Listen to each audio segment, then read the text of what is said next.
Hello everyone, this is Paulina from Pencil and welcome to our Spaces tutorial. In Pencil, a space is an individual classroom.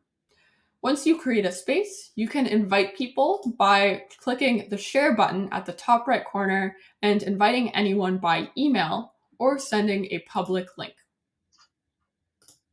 Open the participants list at the top right corner to manage what everyone can do in your space. You can use video conferencing tools at the top, such as screen sharing, recording, and accessing device settings. In Pencil, multiple participants can screen share at the same time. To expand into a gallery view, click the double-sided arrows below your video. To open a speaker view, simply click the pin icon on top of anyone's video. On the left navigation bar, you can access a chat to message any participants. On your whiteboard canvas, you have infinite space to use a pen tool, highlighter, and eraser. You can also add text, shapes, lines, equations, and even upload any images, videos, or PDFs to your whiteboard. If the video is in your way, you can easily move it to the right or minimize it.